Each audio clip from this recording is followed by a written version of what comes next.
1942. America, rising quickly from the crime of Pearl Harbor, answered the challenge to liberty and freedom. Hordes of sleek planes are guarding the skies over our homeland, while countless others are battling a treacherous foe. Mighty floating fortresses are ranging the seven seas, relentlessly hunting down the enemy, and at the same time, watching over the vital supply lanes to our allies. Huge juggernauts of American design and manufacture are rumbling along many foreign terrains in ever-increasing numbers. And far behind the actual battlefronts, another war is being waged, the war of production and still more production. Our armed forces must constantly be supplied and reinforced, necessitating an industrial output many times our normal peacetime capacity. Along both, shipyards are humming with activity day and night. Thousands of new workers have been added to the payrolls, skilled men to fashion the battleships, destroyers, and submarines that are making our fleet the greatest in the world.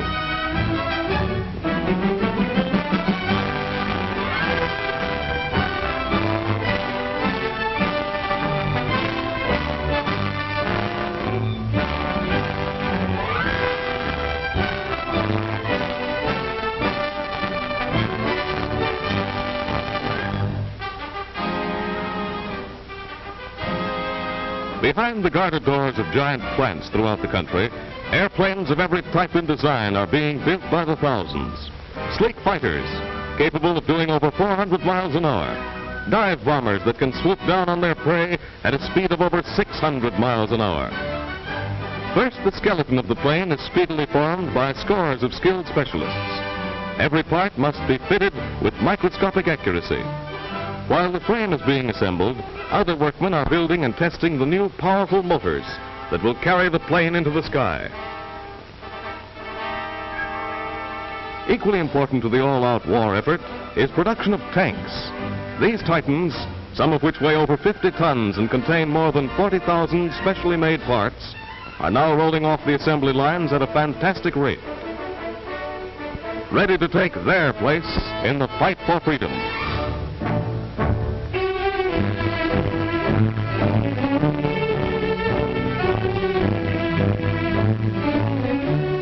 But while tanks and planes and ships are most important, they are but a few of the thousands of varied articles and products necessary for defense. More production means greater supplies of raw materials, materials that come from everywhere. Pig iron to feed blast furnaces, turning out the huge quantities of steel necessary to arms production. Pig iron, copper, aluminum, coal pouring from the caverns of the earth.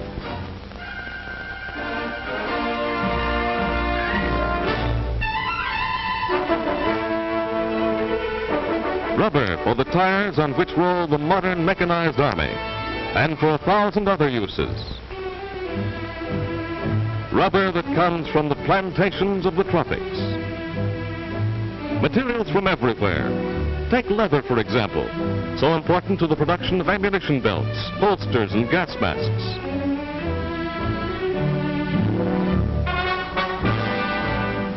Where does it come from? Why, from the Western steer, of course. That's his contribution to national defense. And his cousin the cow does her bit too, by providing the country with the most important factor in personal defense, pure, wholesome milk. For milk, with its bone-building calcium and health-building vitamins, fortifies the body and makes America strong by making her citizens strong.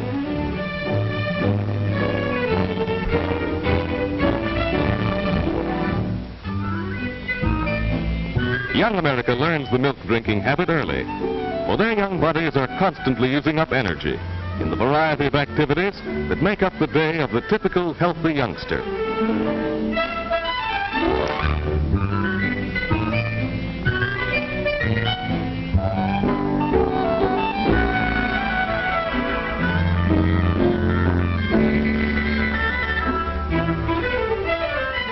Swimming and skating and football are great fun, and the children love them. But they are energy burners, and this energy must be replaced by nourishing foods. That is why smart mothers start their children off right each morning with a brimming glass of milk, for they know that no other food supplies as many healthful elements, and what is true for the children is even truer for adults. The tension and pace of these nerve-wracking days take a toll of our energies that is potentially dangerous unless we take extra care in the choice of proper food. More and more people are beginning to realize the importance of cream on their cereals and butter on bread, topped off with a glass of milk. For breakfast is the meal that sets us up for the rigors of city life, the continuous energy-draining effort to keep up with the pace and throb of the city itself.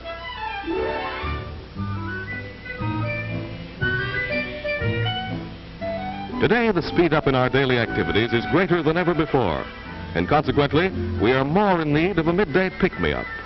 That is why many large department stores have set up milk bars where the tired shopper and the children may pause a moment and replenish their store of energy.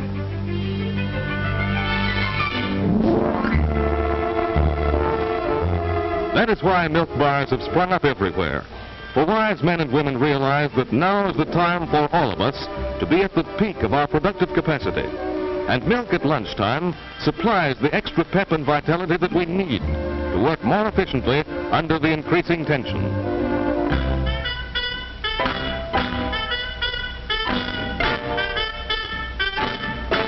For working as they do in towers of concrete and stone, that glass of milk is their only chance to capture the healthful elements that come from broad green fields, bright sunshine, and fresh country air.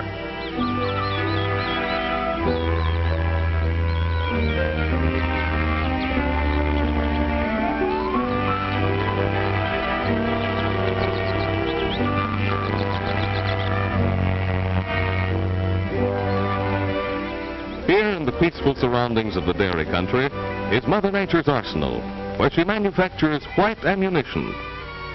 These cows have nothing to do but graze in the sun all day and sap up the health and vitality of the countryside so that it may be passed on in their milk to the people who are cooped up in the cities. These herds are made up of the finest breeds of dairy cows. This is a Guernsey cow. This type was brought to America in 1818 from the Isle of Guernsey in the English Channel. The Guernsey is a medium-sized cow, golden brown and white, producing a rich milk, yellow and creamy in color. The black and white marking of this cow identified as a Holstein, originally developed in Holland. There are more Holsteins in the United States than any other breed. This large, rugged brown cow is a brown Swiss. The breed was developed in Switzerland and imported to this country after the Civil War in 1869. The Ayrshire cow originated in Scotland. It is reddish brown and white in color and produces a very high quality of milk.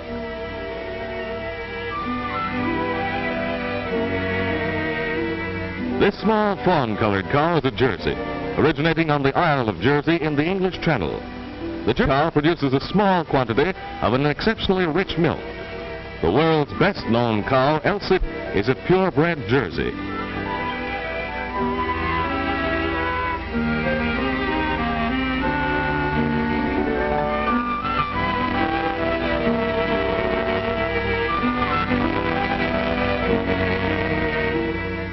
Now, after a full day's grazing, the cows are on their way back to their spotless stalls. A far cry from the conditions prevalent in 1851, when Gail Borden was experimenting with milk preservation. At that time, cows were kept in dirty, unhealthful surroundings. Gail Borden realized that cleanliness was of utmost importance in the handling of cows and milk. But although this fact seems obvious to us now, he had to fight farmers tooth and nail to get his views accepted. Today, the things for which he fought have become the standards of the milk business. Cleanliness is the watchword, and everything from the barns and attendants to the cows themselves is under rigid inspection.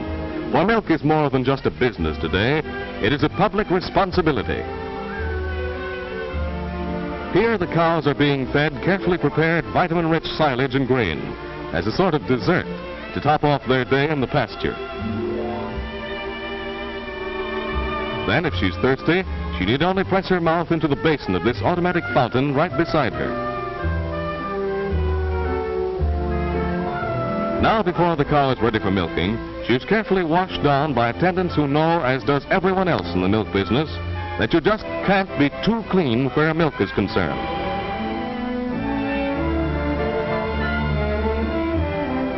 Then the cow is ready for one of her regular visits by the doctor. No, there's nothing wrong with her. This doctor is one of a staff who is paid to keep cows well.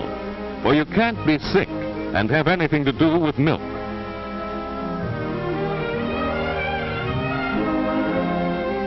After a thorough examination, the doctor then takes a sample of the cow's milk. This he carefully checks for color and flakiness. And if the milk is up to the established high standard, the cow is then ready for the milker.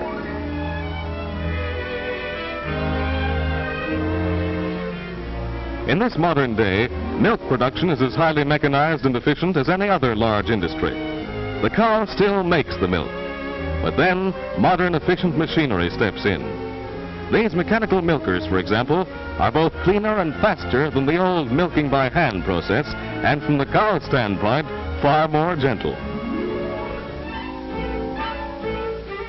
The greatest advance in mechanical milk production that has ever been made is undoubtedly the rotolactor.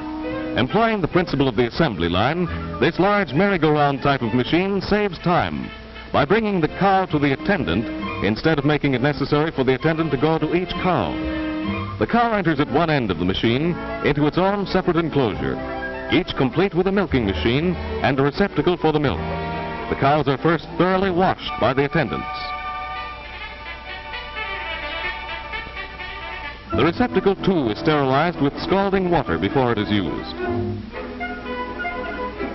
Then, as the cows move around, the attendants attach the milking machine. The rotolactor affords the utmost in protection for the purity of milk, since the human hand has so little to do with the milking process.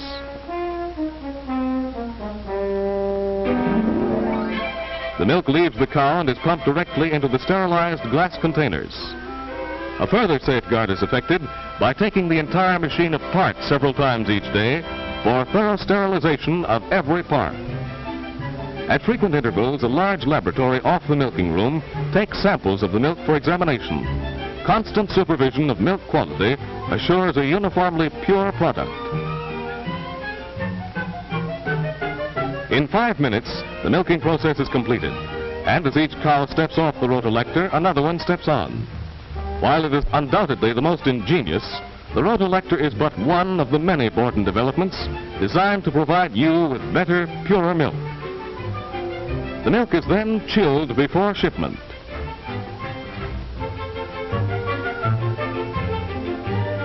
In other localities, the milk is brought to large receiving stations by the farmers themselves. They're advised about the sanitary precautions that must be taken, not only in the production of milk, but in the transportation as well.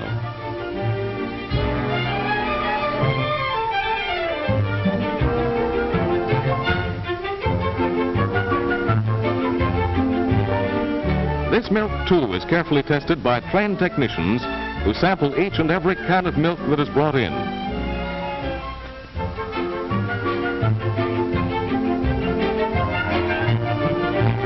The milk is then weighed, for farmers are paid by the pound, not by the quart. Meanwhile, the cans and lids are sent through a washing machine where they are thoroughly sterilized.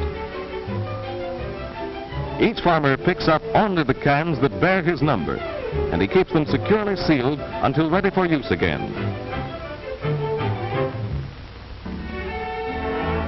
In the laboratory, every known testing device is employed to check the appearance, purity, and quality of the milk. A very careful record is kept of each farmer's product, a sample of which is sent to the laboratory for detailed analysis, from which the amount of money due each farmer is computed. These tests also give the farmer valuable information on cow feeding and diets that will further raise the quality of milk from his farm. Thus, the laboratory serves a twofold purpose. First, by assuring the absolute purity of today's milk, and at the same time, investigating and discovering the means of making tomorrow's milk even finer.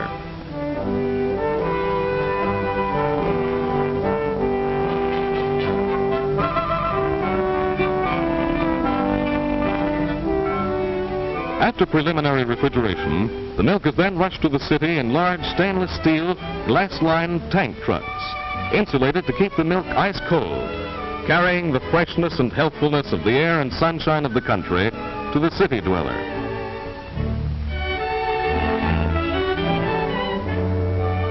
Arriving at the plant in the city, the milk is pasteurized for 30 minutes at a temperature of 143 degrees Fahrenheit as a final guarantee of safety.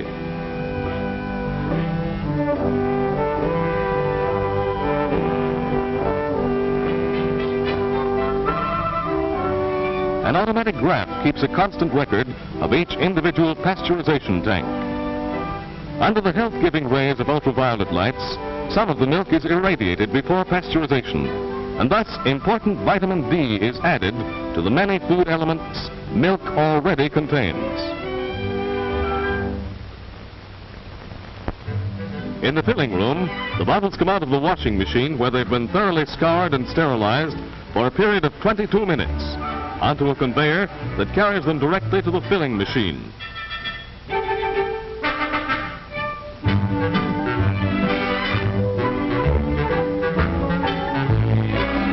Like an army of glass soldiers, they march up at the rate of 120 every minute to each machine to receive their quota of white ammunition, powerful defender in the constant fight for better health.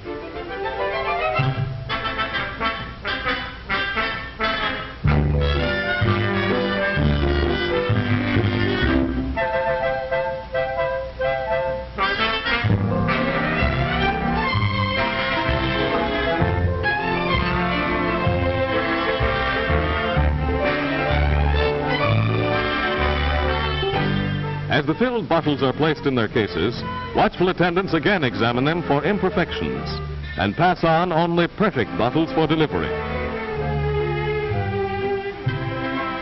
Right, face. These are the twin quart bottles stepping up for their double helping of white ammunition. 1, 2, 1, 2. The pace never slackens, movement never stops. For milk must be rushed from the cow to your table in the shortest possible time.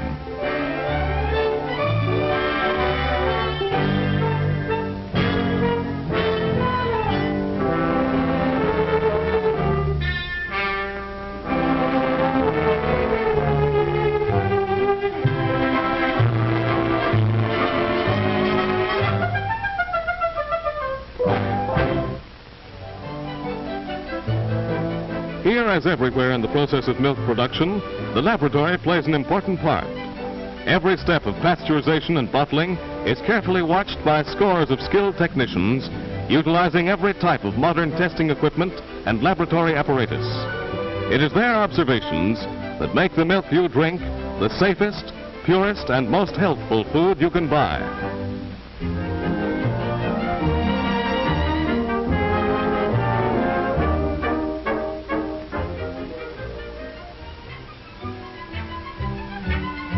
Another method of packaging milk is the single-service container. It is manufactured entirely by automatic machines. From start to finish, no hand ever touches it.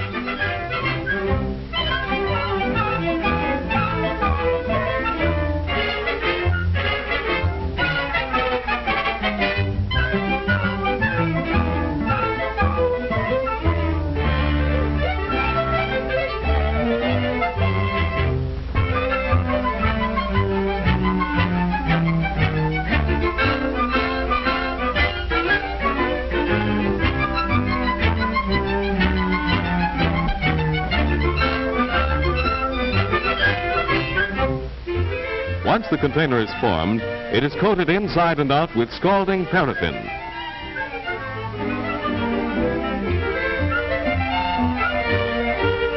The result? A highly personalized container that is used only once. So popular in stores because of the ease of handling and because there is no deposit required.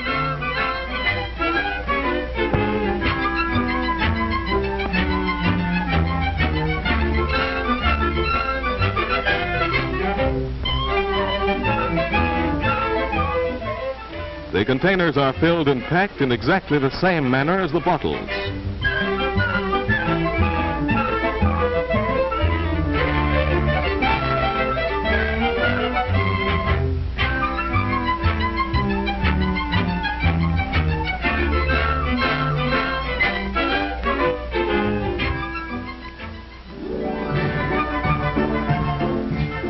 This machine manufactures flake ice, which is used to keep the milk cold while it is being delivered.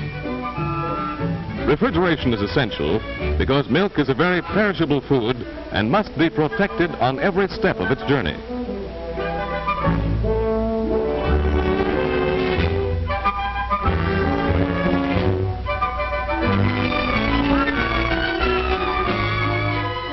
And now the milk is on the home stretch. In their refrigerated trucks, a silent army of milkmen set out in the wee hours of the morning to deliver their bottled help. Down every street, along every avenue, rolls the dawn patrol.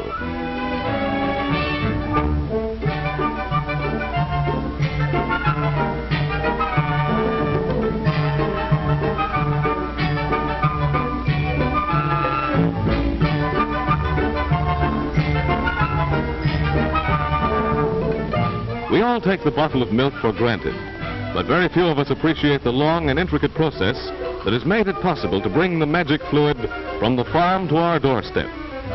A process involving selected herds of cattle, scientific farming, constant inspection, laboratory research, modern production machinery, and mechanized transportation. But it is far more important for us to appreciate the fact that milk is the foundation on which to build family meals. For packed into a quart of milk are a lot of essential food values that would be more difficult and far more expensive to secure otherwise.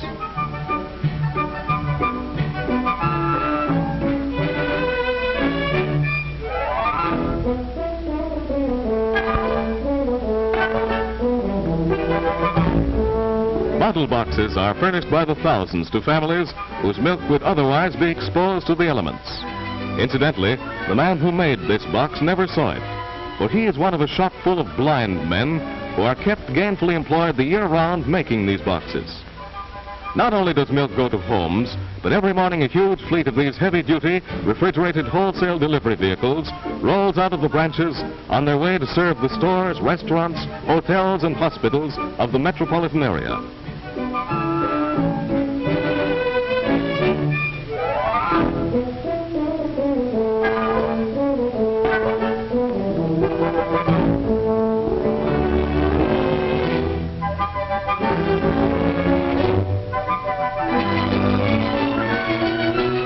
Today, milk is a featured item in food stores. In many self-service markets, these visual refrigerators permit a customer to select her own milk, cream, buttermilk, and other dairy products.